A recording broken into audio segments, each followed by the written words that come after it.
Hello, my friends. It's time for episode 5 of my book, Life After Depression, written by myself.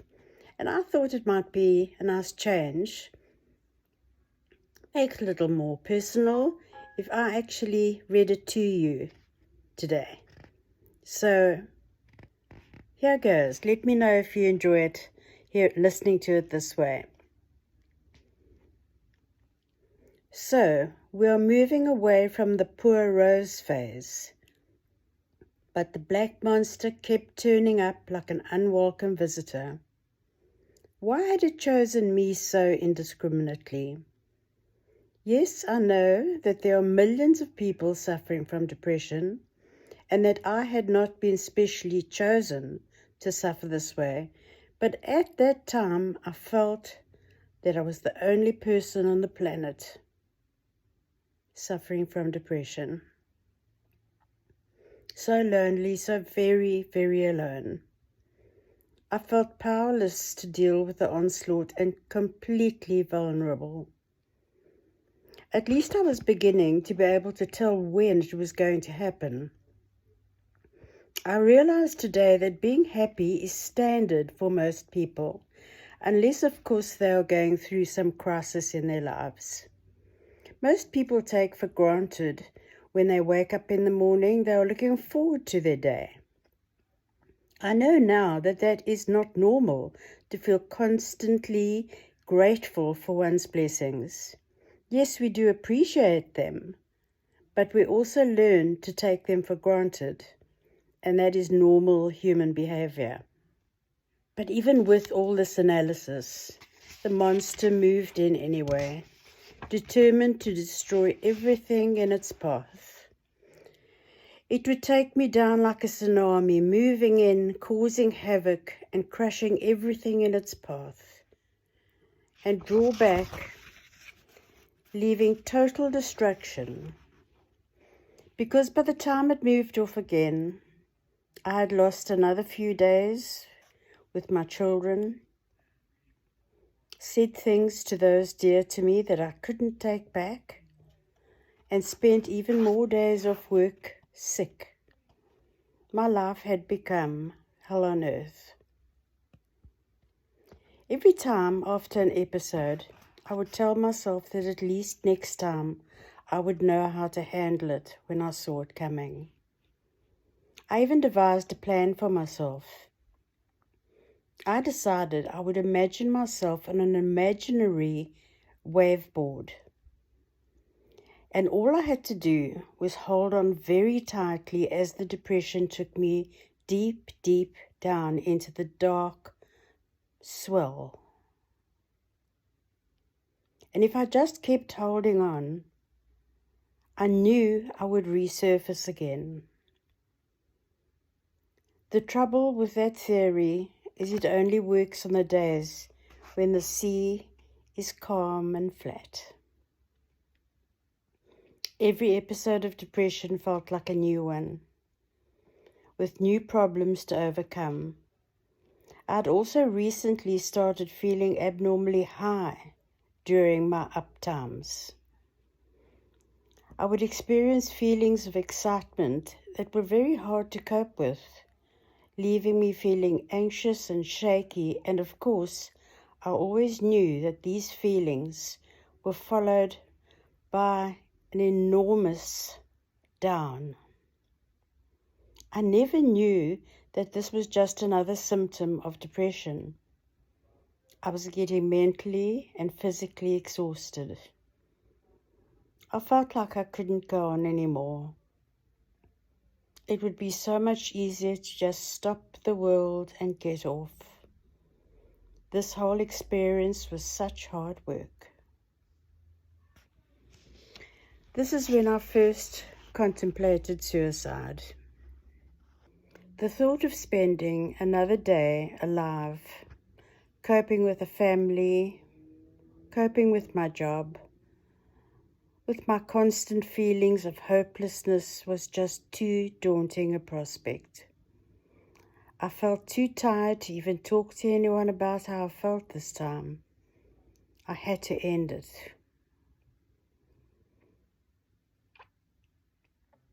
One morning before work, after a sleepless night, I felt like I couldn't endure another day. I'd felt like this often before, but this particular morning, it was absolutely overwhelming. I was just too tired. I couldn't cope with one more day of feeling this way.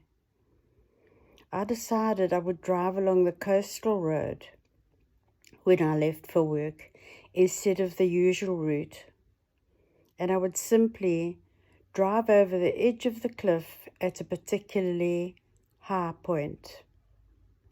I knew exactly where I would do it. My son was at home visiting from England at the time. I had 2 wonderful daughters, a grandson that I adored, apart from the rest of my family with whom I'm very close.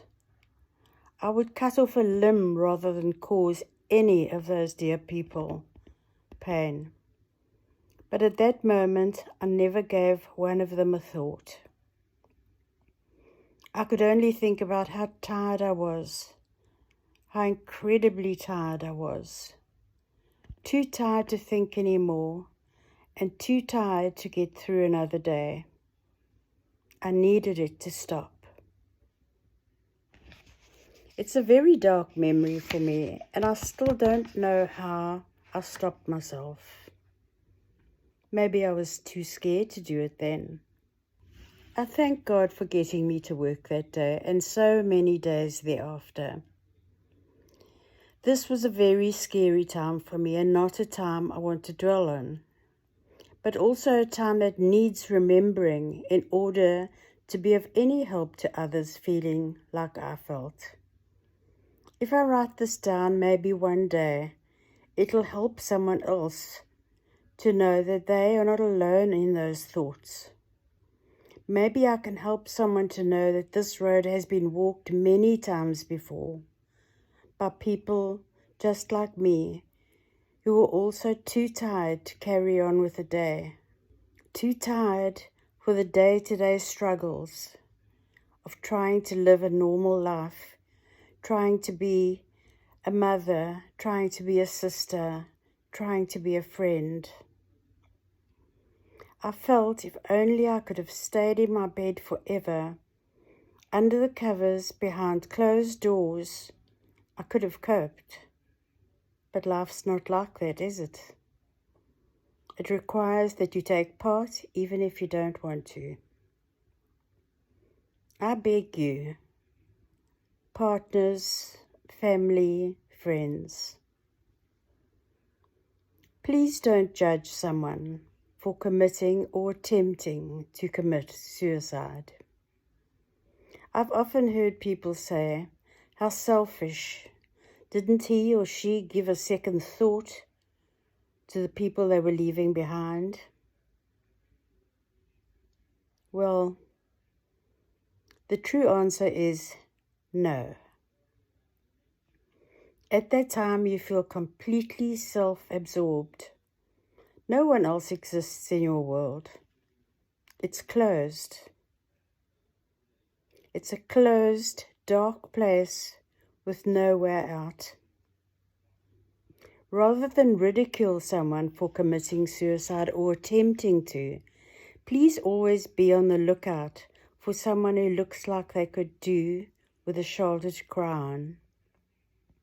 Without labeling them as needy, please take it seriously if someone says they feel suicidal, feels like they can't go on anymore. Often it will be just a cry for help or even just for attention, but who are we to judge if that is the day or not? When those warning bells ring, listen to them and do something about it. Even if you're not qualified, find someone who is, but please get help. But the chances are very strong that if you're reading this, you are a sufferer yourself and the one needing the help and the understanding. Please don't suffer alone. Please ask someone to help you. If you're embarrassed about what you're contemplating, then speak to a stranger, but ask for help. I know you feel alone, but you're not. There are millions of people like me and like you. Who've been there, in that dark place, and who have been saved and are now living normal lives. Some even happy lives.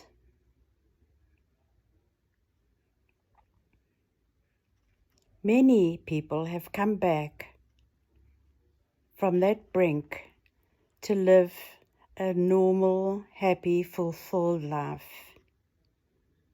I know this feels like it'll never end, but it will.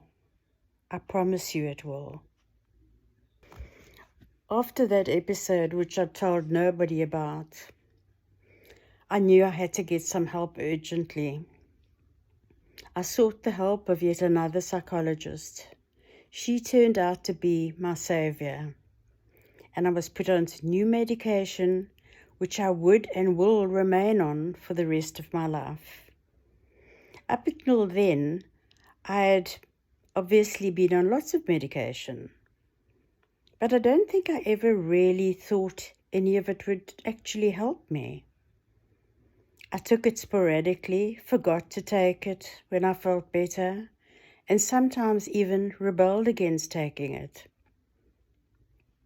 It was a huge adaptation to get used to the idea that I would stay on medication forever.